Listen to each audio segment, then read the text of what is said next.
अच्छा रहे ई बतिया सुहाग रात वाली। अरे बहन चोद और ता पता का कइले बा हो पटा के पेल देले बा का ऐसे कहत तारू कि रहे बतिया सुहाग वाली। चलो भौजी आगे खोल के बताओ तारा बतार का कइले बा तब तारा के पटा के हम चटन त का हाल बा।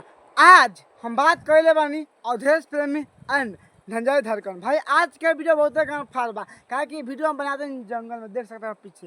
तो भाई यही से कहल चाहते हैं कि वीडियो को पूरा देखो बहुत मजा आई। तो वीडियो बना के बस एक ही मकसद बा और एक ही मकसद रहला आप सभी को दिल से हंसाने के लिए ना किसी को दिल को ठेस पहुँचाने के लिए। तो बिना कोनो लाना लहसुन के आज के वीडियो स्टार्ट करते हैं। आप पटाखे पेल ना देले तारा बहिनी के झांट में आग लगाओ चहली जवनिया के खा गए छाली। पटा के इतना पेला नु हगबू कम और मुतबू ज्यादा। अच्छा जोश चढ़ल उनका माथे रहे। देखो भाई लोग भौजी भौसरी वाली के बता दो बानू तो जोश का माथ पर चढ़ है। तो भौजी साफ से बताओ जब तारा मर्द के जोश माथ पर चढ़ है तारा कितना पटा के पेले आ कितना पे पटा के चटले आगे बोला। अरे तारा बहनी के गाड़ी में गधा के लंड पले वाह बहुत अच्छा कि मजा मरले रात भर साथ रहे। अरे बहन चोद पागल भौजी ये सबके पता बा कि जब मजा मार नु तो भतार और मेरे साथ में वाला तबे मजा मिलेला। इना के अकेले मजा मारो कि बाद में पेले के मजे ना तार बहिन चोदो बकचोदी पेलता।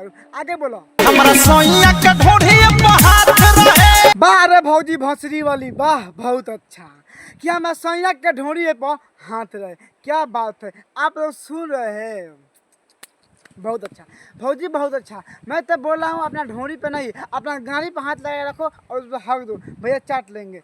बहन चोद पागल इसका बकचोदी सुनने के बाद मन कर भाई इतना पेलू आप भूल जाओ कि मैं पहले ही नहीं हूँ।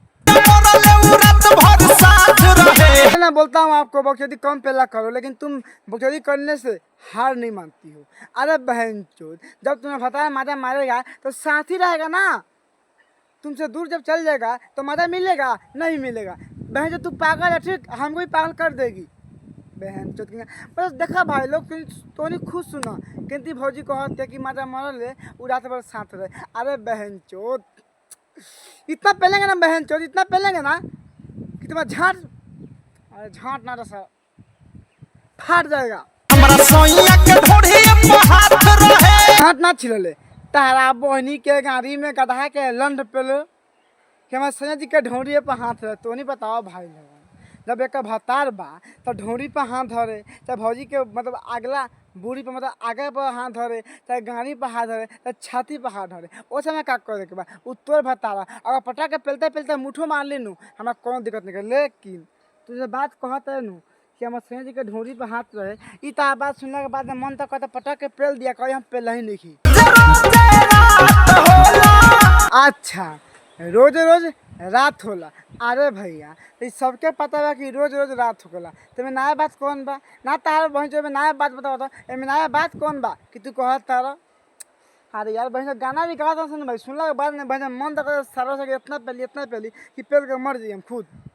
मैं तो नहीं बताओ भाई लोगन रात तो होबे कला तो नया बात कौन बा। आज चला भौजी रोज रोज रात हो गला तो आगे बोला।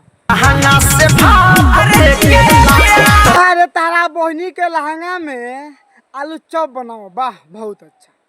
सुन तारा भाई लोग कि भतिया जब हमार ठेकेला तो लहंगा से भाप उठेला। ए बहन चोद भौजी के कहना बा तो हम भौजी से कहल चाहता नहीं जब भतार के ठेकला से लहंगा से भाप उठ सकता तो क्या तहार लहंगा में आलू चॉप नहीं बन सकत। तहार बहन कितना गाल दिया देते देते हार गए लेकिन भौजी एक सुधरे के नाम नहीं कर सकते। इतना पटा के पेलम ना भौजी कि हम बड़के वाह बेटा बहुत अच्छा।